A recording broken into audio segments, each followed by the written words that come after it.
Bien que le Seigneur vous bénisse, frères et sœurs, alléluia. J'aurais voulu vous parler aujourd'hui d'un sujet, on va dire, sur des versets de la parole de Dieu que certains faux prédicateurs prennent comme étant des paroles de bon sens, on va dire, mais qui en réalité, tous les versets de la parole, il y en a qui sont attribués aux véritables enfants de Dieu, mais il y a aussi des versets de la parole de Dieu qui sont attribués pour les païens, pour les faiseurs d'idoles. Alors, il est vrai que quand j'ai regardé dans les réseaux sociaux, quand j'ai examiné un peu les vidéos de Vie et Lumière, je me suis aperçu qu'il y avait un verset de la parole de Dieu qui, si on est enfant de Dieu, on ne peut pas se l'attribuer à nous-mêmes. Alléluia. Alors, excusez-moi, je vais prendre la parole. Voilà, j'ai la parole de Dieu en main.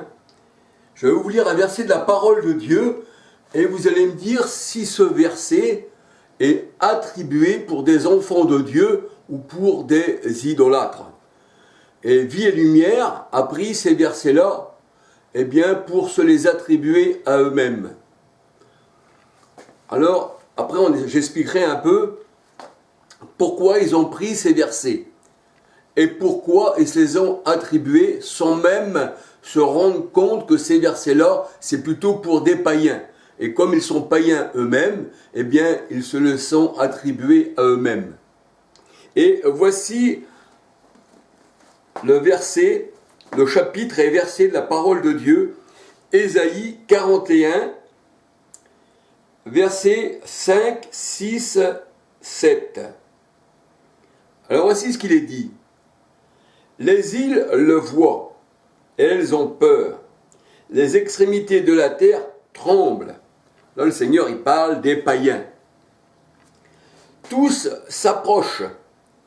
Ils viennent et ils s'entraident. Et vous, tous s'approchent, ils viennent et ils s'entraident. Et chacun dit à son frère, sois fort. Chacun dit à son frère, sois fort. Alors l'artisan encourage le fondeur. Celui qui polit au marteau encourage celui qui frappe sur l'enclume. Il dit de la soudure, elle est bonne. Et il fixe l'idole avec des clous pour qu'elle ne vacille pas. Là, on voit que ce chapitre et ces versets, eh bien, sont attribués aux faiseurs d'idoles, de ceux qui sont éloignés de Dieu, qui ne connaissent pas le Seigneur. Et pourtant, Vie et Lumière, c'est attribué ce verset. Et ce verset de la parole de Dieu, on peut encore mettre en parallèle avec Jérémie 10, versets 3 à 6, et Ésaïe,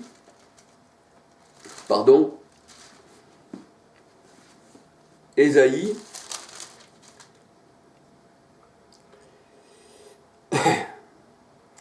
45, 20. Rassemblez-vous et venez approcher ensemble, rescapés des nations. Ils n'ont pas de connaissance ceux qui portent le bois de leur statut et qui intercèdent auprès d'un Dieu qui ne saurait les sauver. Ça veut dire que l'idole, parce que l'homme peut être aussi idolâtré, et l'homme souvent est comparé aussi à la statue qu'il a fabriquée. Seigneur, il leur ressemble, ceux qui font les statues.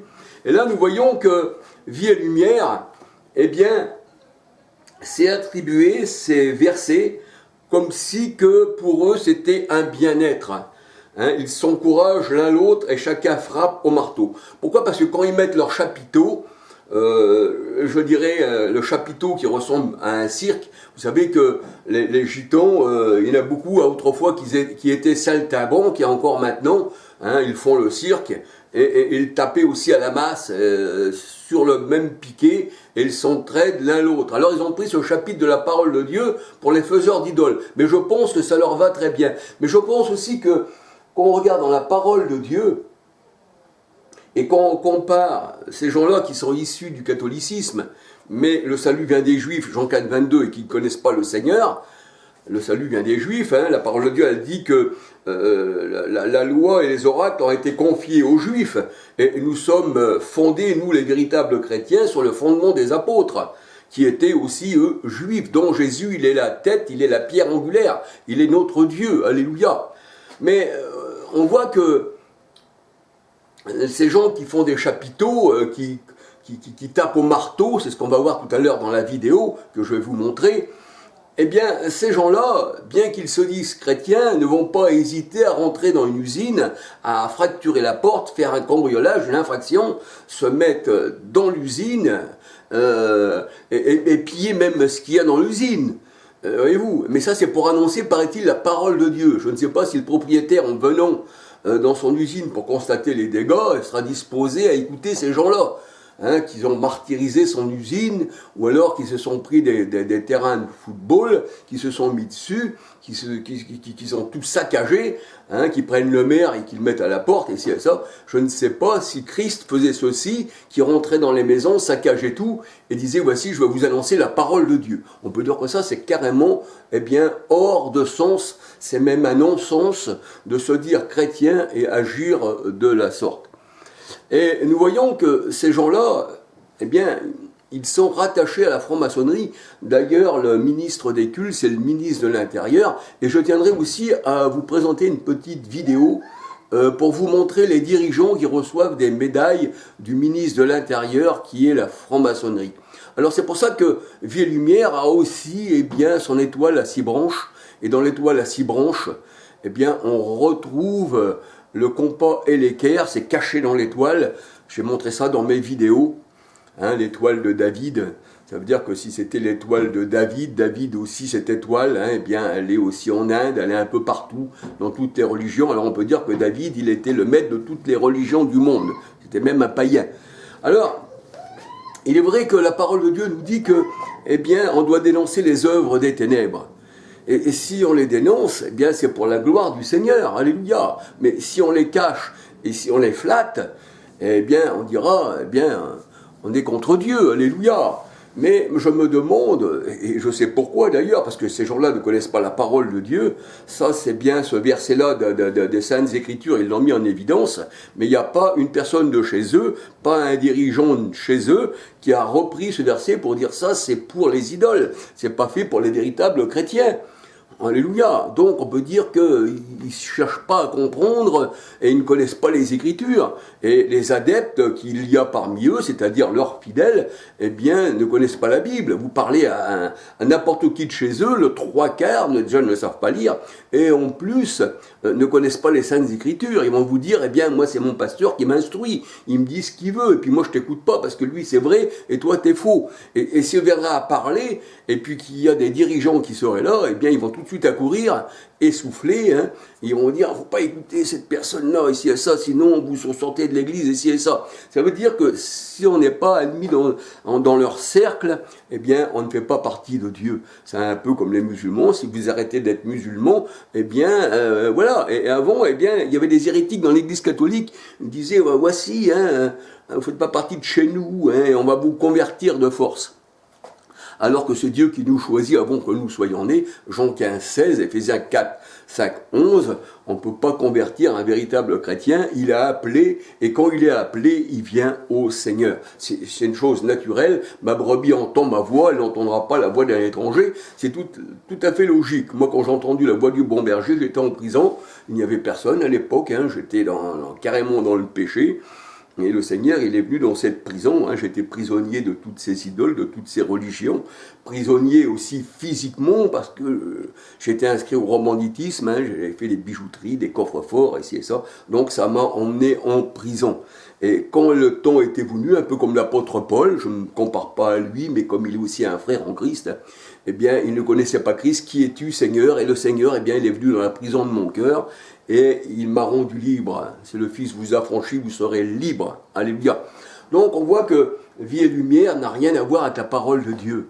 C'est une branche du catholicisme, qui le catholicisme jésuite aussi fait partie du sioniste, tout ça c'est camouflé, c'est les chefs qui commandent toute cette armée de perdus, et nous voyons que la parole de Dieu nous dit qu'il faut sortir de ces milieux-là, Apocalypse 18:4, parce que ça c'est les ténèbres, et on voit aussi que, comme le Seigneur nous dit, on reconnaît l'arbre à son fruit. Un arbre bon porte du bon fruit, un arbre mauvais porte du mauvais fruit. Alors ils vont tous vous parler du Seigneur, ces gens-là. Ils vont même jurer. Barodével, parce que Barodével, ça veut dire grand Dieu dans la langue gitane. Barodével, Seigneur. Mais en fait, on dit, tu crois au Seigneur? Non, moi je ne crois pas. Peut-être un jour, mais non. Je jure quand même à grand Dieu, Barodével. Oui, parce que c'est une habitude.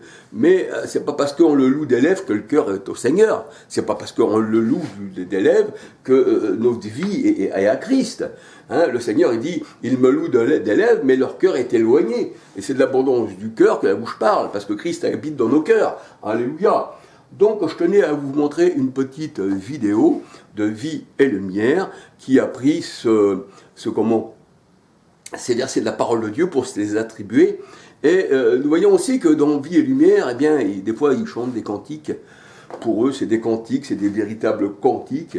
Et c'est pareil, il n'y a personne qui reprend pour ces faux cantiques. Comme par exemple, parmi tant d'autres, Jésus de Galilée. Alors, je vais vous le chanter un peu, excusez-moi, mais voilà, c'est pas question de la voix, c'est question de dire pourquoi, quel est ce cantique. Alors voici.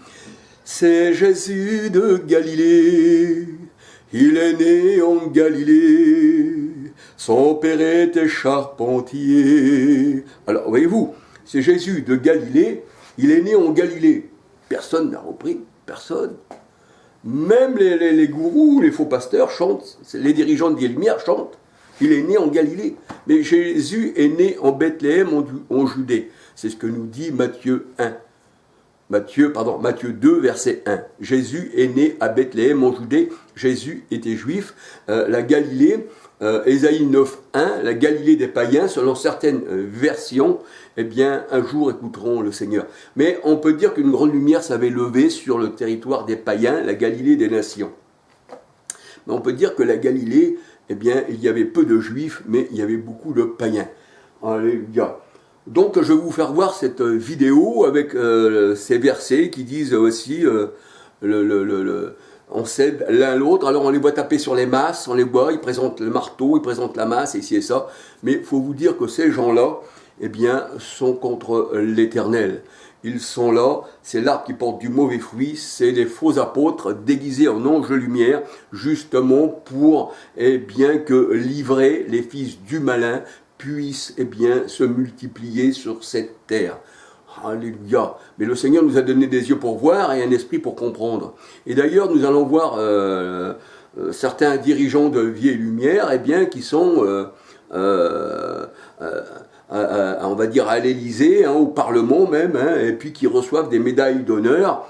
Et comme je vous disais que le ministre de l'Intérieur, c'était le ministre des cultes, des religions, et tous ces gens-là font partie de la franc-maçonnerie, comme Mélenchon, comme Macron, comme trois quarts des hautes sociétés, comme les grands dirigeants de ce peuple, comme les avocats, les grosses usines, les gros patrons. Tout ça, c'est les grosses fortunes qui sont ensemble et qui, liberté, égalité, fraternité, leur sont attribuées. Alléluia.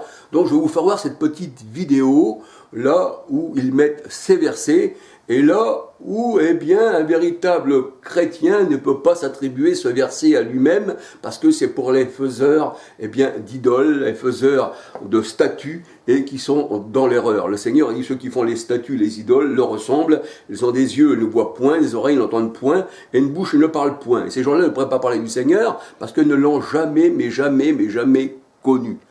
Alléluia. Donc je vais vous faire voir cette petite vidéo de la gloire du Seigneur. Alléluia, pour sa gloire.